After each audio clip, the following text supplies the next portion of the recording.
Hallo und herzlich willkommen zu diesem Video von Einfach besser leben. Mein Name ist Wolfgang. Ich freue mich, dass du dir das jetzt gerade anschaust und wie ich schon angekündigt habe, werde ich dir jetzt zeigen, wie du mit dem Wissen aus der Akupressur, aus der traditionellen chinesischen Medizin heraus dein Immunsystem stärken kannst und nicht nur das, sondern dein gesamtes Energiesystem verbessern kannst und das ist schön, mit lediglich 5 Akupressurpunkten.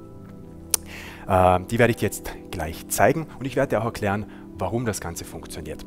Akupressur, ganz kurz zur Erklärung für alle, die es nicht wissen, ist eine Methode aus der traditionellen chinesischen Medizin, ist in der ganzen östlichen Kultur verbreitet und im Prinzip handelt es sich um eine Druckpunktmassage. Wir wissen, es gibt im Körper aus Sicht der TCM Meridiane, Energieleitbahnen. Auf diesen wiederum befinden sich die berühmten Akupunkturpunkte, wo man die Nadeln reinsticht. Da geht dann ein erfahrener Arzt her, sticht die Nadeln rein. Das sind nicht irgendwelche Stellen, sondern genau definierte Punkte am Körper. Wir können das natürlich nicht machen. Wir bedienen uns hier unserer Fingerchen. Wir machen Druck mit den Fingern, mit den Daumen auf genau die gleichen Akupressurpunkte. Und diese haben eine Wirkung auf innere Organe und auf dein gesamtes Energiesystem.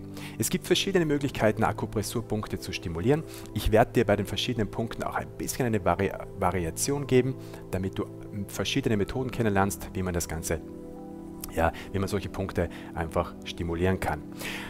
Aus meiner Praxis kann ich dir sagen, das funktioniert wirklich, auch wenn es vielleicht ein bisschen mystisch anmutet, aber diese Methoden werden wirklich seit Jahrtausenden verwendet und Akupressur löst ganz einfach gesagt Spannungen im Körper und jede Spannung im Körper bedeutet immer Energieverlust. Wenn ein Schultermuskel gespannt ist und deine Schulter dadurch oben ist, dann bleibt die nicht ohne Energie da oben, das braucht Energie und diese Energie 12, 13, 14, 16 Stunden am Tag verbraucht quasi, fehlt dir dann irgendwann an deiner Vitalität. Und wenn du viele solche Verspannungen im Körper hast, wirst du energetisch quasi immer schwächer. Du bist dann ein Energieverschwender. Ja, und das möchten wir mit der Akupressur beheben. Und die ganze Akupressurlehre zeigt uns einfach oder hat uns immer schon gezeigt, wo sind diese Blockaden. Und ich werde dir jetzt ein paar spezielle Blockaden im Körper zeigen. Ganz kurz, damit du einen Überblick hast, ich zeige dir jetzt die Punkte und die entsprechenden Organe dazu, dann machen wir das Ganze durch.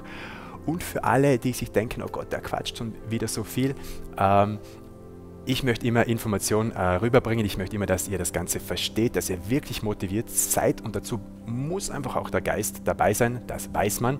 Nur was man versteht, das kann man auch gut behalten, aber das Schöne bei YouTube, es gibt da unten diese Leiste, diese Timeline und da könnt ihr die Kapitel anklicken und am Schluss, versprochen, gibt es dieses Programm, was ich euch jetzt gleich zeige, noch einmal. Ohne mein Gequatsche, sehr minimiert, vielleicht hinterlegt mit einer schönen Musik und da könnt ihr dann einfach mitmachen. Ja? Aber jetzt die längere Variante und ich verspreche euch, es wird interessant. Also, beginnen wir die Reise. Erstes Organ, ohne eine Reihenfolge an Wichtigkeit. Ich möchte mit einem Dickdarm starten. Ich zeige euch den entsprechenden wichtigen Dickdarmpunkt am Unterarm.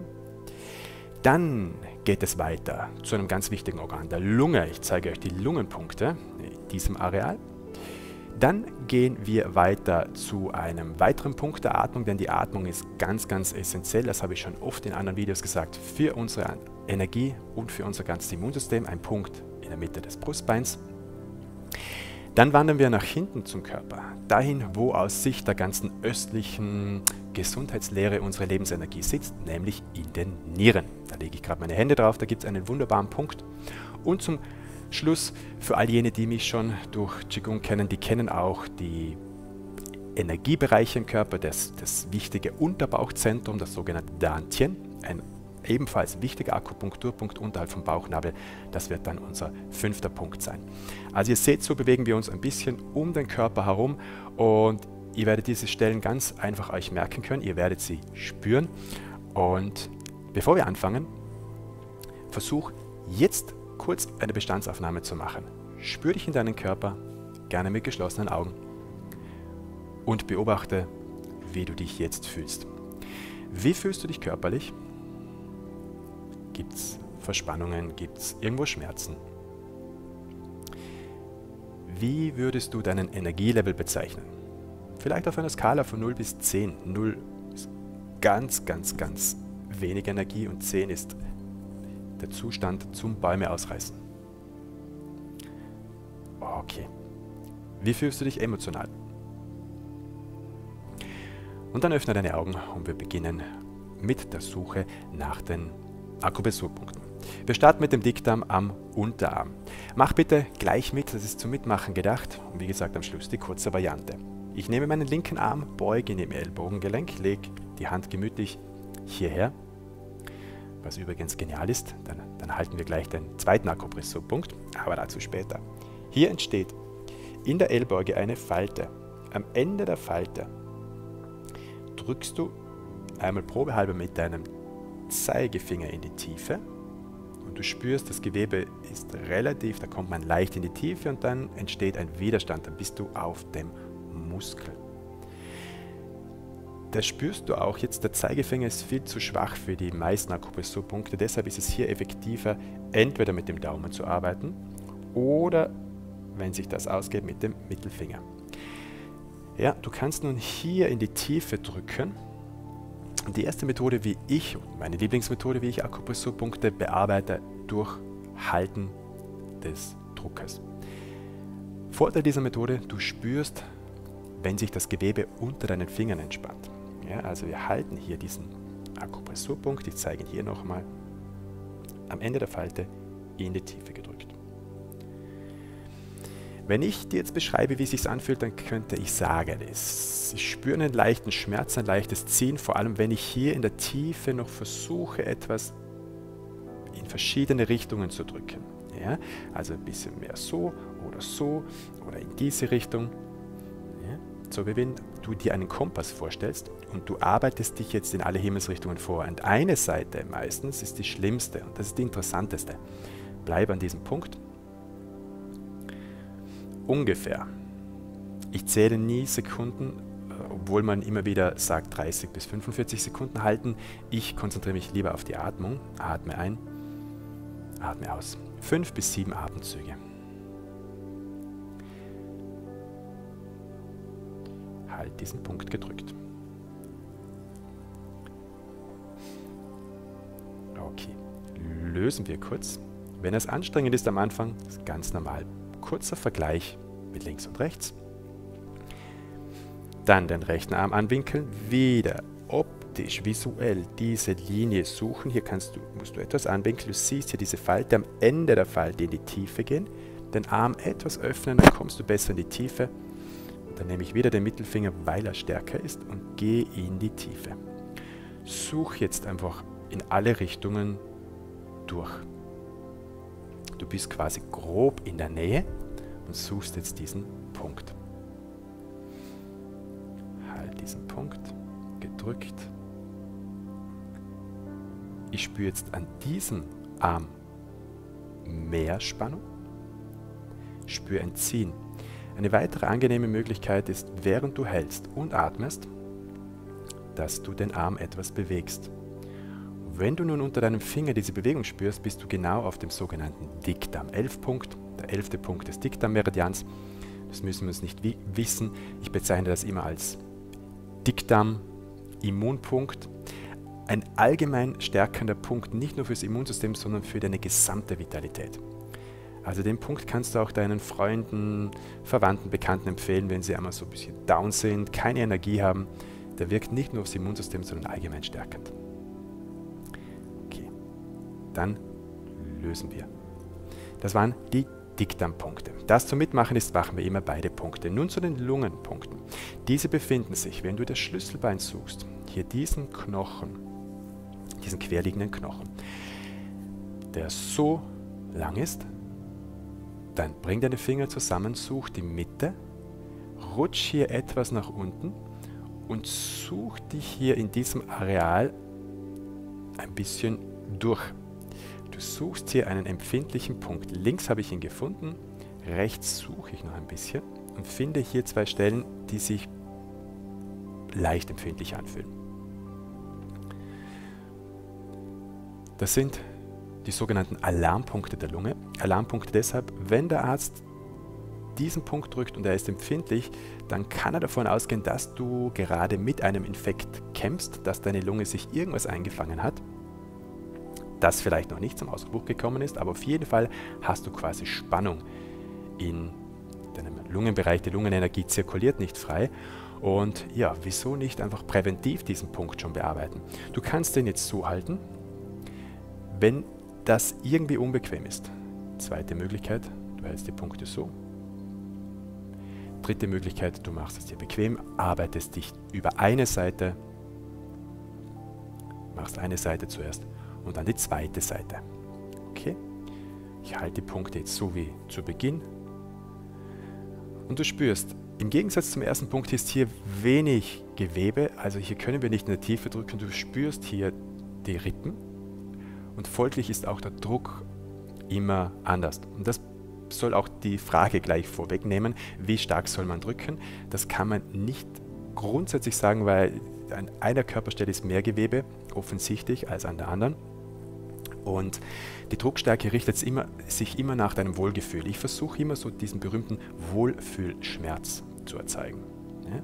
Du gehst in die Tiefe, bis du einen leichten Schmerz spürst, der sich aber noch angenehm anfühlt. Und da bleibst du. Bis im Optimalfall dieser Schmerz sich völlig aufgelöst hat oder zumindest um 50% besser geworden ist. Ein- und ausatmen. Ausatmen. Letztes Mal einatmen und ausatmen. Zwischendurch schüttel immer wieder deine Hände aus, vor allem wenn du es noch nicht so gewohnt bist. Wie fühlt sich deine Atmung an? Nimm einen Atemzug. Manche von euch werden jetzt diesen Unterschied schon spüren, dass du das Gefühl hast, du hast hier mehr Raum. Ja? Dritter Akupunkturpunkt. Da dieser Punkt auf der Mittellinie liegt, haben wir jetzt nur einen. Ja? Der liegt genau in der Mitte des Brustbeins. Ich zeige es euch wieder. Bei Männern auf der Linie der Brustwarzen. Ansonsten sucht man sich einfach vom Brustbein das obere Ende, die Brustbeinspitze unten und rutscht zusammen, sodass man sich in der Mitte wieder trifft. Hier spürt man manchmal eine kleine Delle. Ja? Und hier suchen wir diesen Bereich. Und ich sage immer wieder dazu, um dir den Stress zu nehmen, wir sind keine Akupunkturärzte, wir müssen den Punkt nicht finden, wir dürfen mit einem Areal arbeiten. Denn nicht zu vergessen, Akupressurpunkte liegen ja auf den Faszien und Faszien sind keine Linien, sondern Flächen, Gewebe. Ja? Und wenn du nicht hundertprozentig drauf bist, sondern 2 cm daneben, wirkt es immer noch. Hier ist noch weniger Gewebe als hier. Deshalb zeige ich dir die erste Methode, um diesen Punkt zu stimulieren. Kreisen. Und meine persönliche Lieblingsmethode, aber wie gesagt, das ist sehr subjektiv, ist das Klopfen. Für alle jene, die es interessiert, hinter dem Brustbein befindet sich die Thymusdrüse, ein Teil des Immunsystems, welches die sogenannten T-Lymphozyten produziert. Und das können wir mit diesem sogenannten Meisterpunkt der Atmung, so wird dieser Akupunkturpunkt bezeichnet, gleich mitnehmen, indem wir hier klopfen. Ganz leichtes Klopfen. Man kann auch mit der Faust klopfen. Und wir nehmen das so ein bisschen als Experiment. Du kannst gerne durchspüren, was fühlt sich für dich angenehmer an. Klopfen. Und gerne zum Schluss noch ein bisschen die Fingerspitzen kurz hier liegen lassen. Ich mache hier immer so diese flächige, alle Fingerspitzen zusammen. Und dann mach diese ganz, ganz kleine Konzentrationsübung. Du versuchst zu spüren, wie viele Finger auf deinem Brustbein liegen. Also kannst du den Daumen, Zeigefinger, Mittelfinger, Ringfinger, kleine Finger spüren. Und das ist eine wunderbare Aufgabe für deinen Geist. Da kann er sich an etwas festhalten, der hat eine Aufgabe und das liebt er. Und so kannst du deinen Fokus etwas trainieren auf diesen Bereich. Denk nochmal an den Namen, dieser Punkt ist Meisterpunkt der Atmung. Meisterpunkte sind ganz wenige Punkte in der Akupunktur, die extrem wichtig sind, von hervorragender Bedeutung. Okay, das war der dritte Punkt. Jetzt machen wir die Reise nach hinten zu den Nieren. Ich habe schon gesagt, in den Nieren, da sitzt unsere Lebensenergie und so in dem unteren Bereich, zwischen dem Bereich zweiten, dritten Lendenwirbel aber das hilft meistens nicht viel, weil man nicht weiß, wo das ist. Aber wenn du so deine Beckenschaufeln spürst und du gehst hier nach hinten und so ganz leicht schräg nach unten, dann treffen sich meine Finger hier auf der Wirbelsäule und dann rutsche ich hier, gedacht, 2 Querfinger wieder nach außen. Das ist jetzt wirklich sehr schwierig abzuschätzen selber, aber du gehst hier in den Bereich. Im Prinzip im Qigong machen wir das immer wieder, die Hände auf die Niere legen. Hier hinten mit den Fingern zu massieren ist wirklich schwierig, ist eine Möglichkeit. Besser ist es, du gehst und nimmst deine Knöchel, der Mittelfinger und reibst hier. Ja. Okay, ich reibe hier also kräftig auf und ab.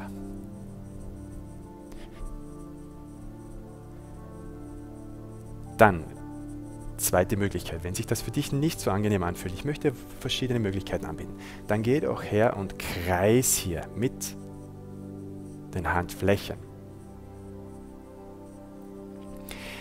Wenn du Spannung hast in deiner Schulter oder im Nacken, dann ist das auch keine angenehme Position, aber leider müssen wir irgendwie da hinten her. Dann die nächste Möglichkeit, du bleibst einfach und lässt deine Hände hier liegen. Ich spüre mit dieser Kante noch meine Beckenschaufeln hinten. Du lässt deine Hände hier liegen und atmest ganz entspannt in diesen Bereich. Und versuchst jetzt quasi den Druck von innen zu machen, also Akupressur von innen, deine Atmung,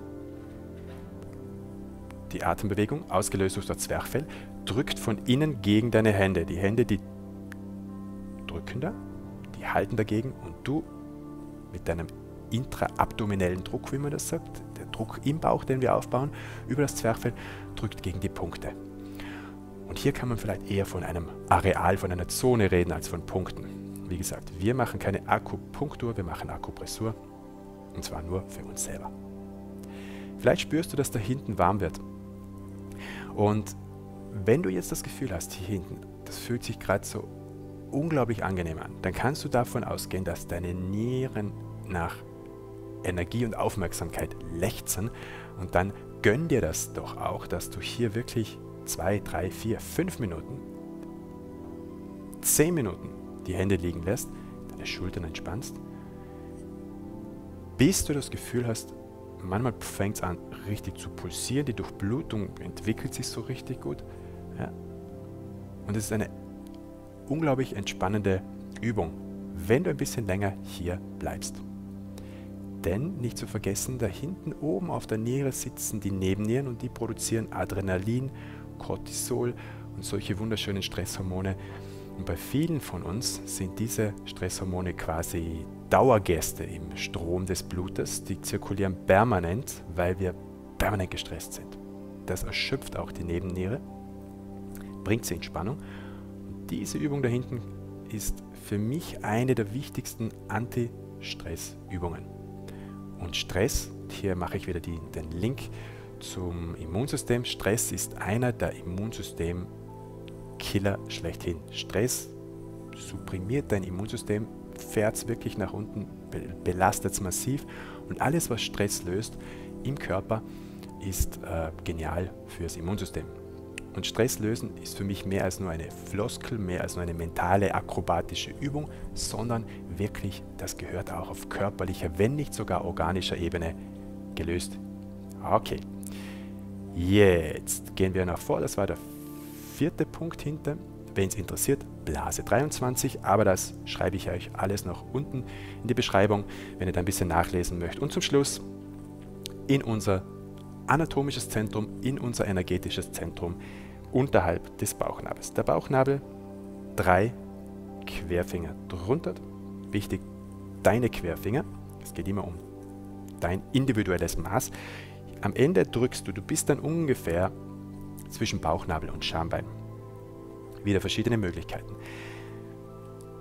Wichtig, dass du den Bauch etwas entspannst. Hier kannst du dich auch durchaus nach vorne etwas krümmen.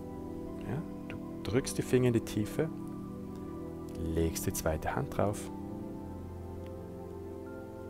und versuchst dich jetzt auf diesen Punkt zu konzentrieren. Und der liegt etwas in der Tiefe. Hier können wir im Normalfall ruhig etwas tiefer drücken, aber wie du es wirklich weißt, wie tief du drücken sollst, ist immer dein eigenes Gefühl. Du spürst, wann fühlt sich das Ganze noch gut an. Und hier wieder atmen. Und hier haben wir so eine Kombination, bei allen Übungen im Bauch die Kombination aus Druck von außen und Druck von innen. Ja?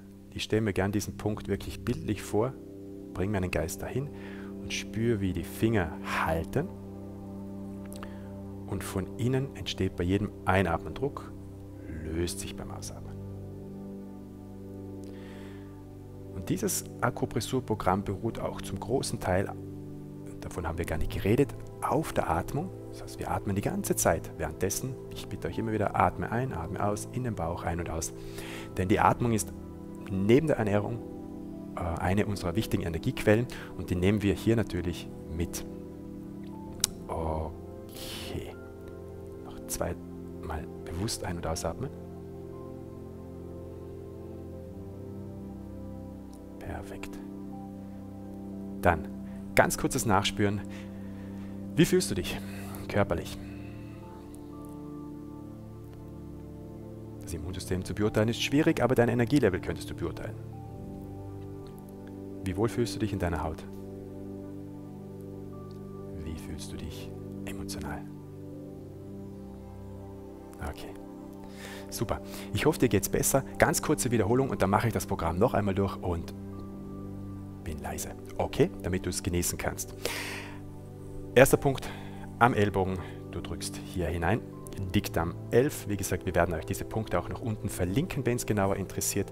Dickdarm 11 am Ende dieser Falte in die Tiefe gehen mit dem Daumen. Zweite Möglichkeit, die möchte ich auch noch an dieser Stelle zeigen, mit unserem berühmten, selber entwickelten Akku-Pen, ein Therapiestift. Den dreht man hier auf. Da ist eine Spitze. Mit dieser Spitze kann man Millimeter genau diesen Punkt. Das ist für die Akupressur-Fans. Wenn ihr euch in diese Methode verliebt, dann bitte holt euch auch diesen Akku-Pen, wenn ihr mögt. Und dann könnt ihr den Punkt noch genauer finden und dann könnt ihr diesen Schmerzreiz noch exakter auslösen. Vorteil, diese Umschaltung im Gehirn, dieses Auflösen dieser Spannung passiert noch schneller, weil der Reiz ein viel stärkerer ist. Ja? Zweite Seite, dasselbe Falte am Ende suchen, dann geht es hier in die Tiefe, natürlich steche ich nicht da rein, bis Blut fließt, sondern nur oberflächlich, aber der Reiz ist so intensiv, da die Spitze relativ spitz ist. Und das ist quasi selbst Akupunktur ohne Nadel. Super, der Schmerzreiz hört schon auf, nur damit ich das auch einmal gezeigt habe und auch erwähnt habe, eine weitere geniale Methode, die wir entwickelt haben, damit du Punkte noch leichter findest und dieses Lösen der Blockaden noch schneller passiert. Praktischerweise hat man das immer in der Tasche mit dabei am Schlüsselanhänger und kann so sich immer und überall behandeln. Dickdarmpunkte, Lungenpunkte, Mitte Schlüsselbein, etwas nach unten in diese Zwischenräume der Rippen massieren. Hier kann man sogar mit dem Zeigefinger, hier ist er stark genug. Ich nehme hier 2 Finger, massiere ein bisschen kreisend, halt und atme. Lunge 1, Alarmpunkt der Lunge. Weiter zum Meisterpunkt der Atmung in der Mitte. Ja, hier klopfen wir. Atem fließt immer ein und aus. Wir gehen nach hinten zu den Nierenpunkten, suchen das Becken, den oberen Rand, rutschen nach innen, etwas nach unten, Wirbelsäule wieder nach außen, 2 Querfinger links und rechts der Wirbelsäule halten. Natürlich auch so möglich, aber wenn du hier wenig spürst, reiben, kreisen, halten, atmen und zur Ruhe kommen. Und der letzte Punkt, der Dantian-Punkt unterhalb des Bauchnabels. Ja? Perfekt. Zur Stärkung vom Dickdarm, der ganzen Darmflora, des ganzen Mikrobioms, was ja auch einen großen Einfluss hat auf dein Immunsystem. Super. Und jetzt das Ganze zum Mitmachen. Wir bleiben jeweils 5 Atemzüge Wenn dir das Video gefallen hat, dann kannst du jetzt noch den Like-Button drücken, denn am Schluss bist du wahrscheinlich so entspannt, dass du es vergessen wirst. Und natürlich abonniere auch unseren Channel, wenn du denkst, das klingt alles sinnvoll, das gefällt mir recht gut, dann mach uns diese Freude, abonniere den Channel, dann erfährst du auch, wann wir unsere nächsten Videos produzieren. Los geht's, dick am Punkt.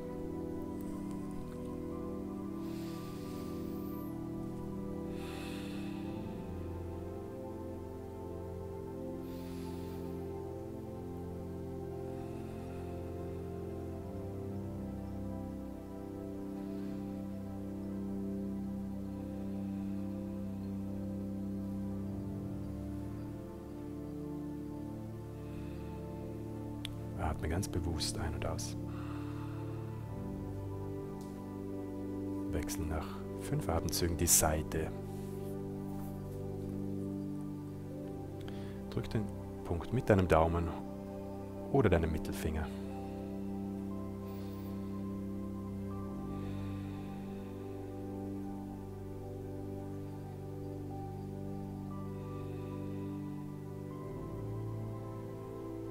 Spür, wie deine Bauchdecke sich bewegt.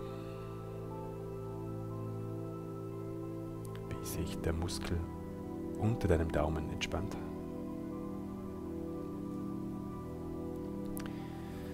Dann geh zu den Lungenpunkten. Mitte des Schlüsselbeins nach unten. Kreisen. Und halten. Atmung etwas in den Brustkorb schicken.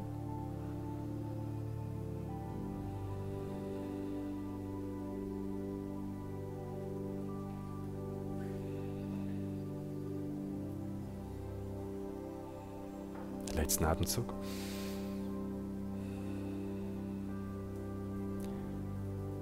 Dann du kannst diese Punkte auch gerne gemeinsam Mitte des Brustbeins, unterhalb des Bauchnabels.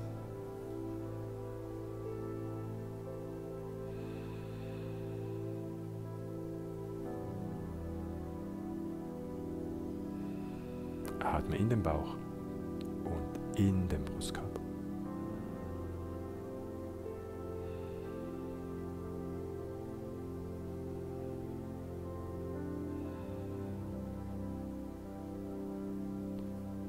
Dann nimm deine Hände nach hinten zu den Nieren und stell dir jetzt ganz bewusst vor, wie du mit dem Ausatmen jeglichen Stress aus deinem Körper loslässt. Wie deine Nebennieren schmelzen, sich endlich entspannen.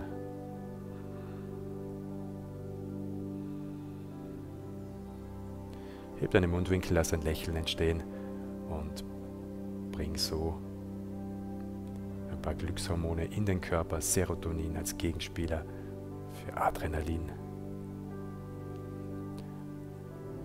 Konzentriere dich ein bisschen mehr aufs Ausatmen.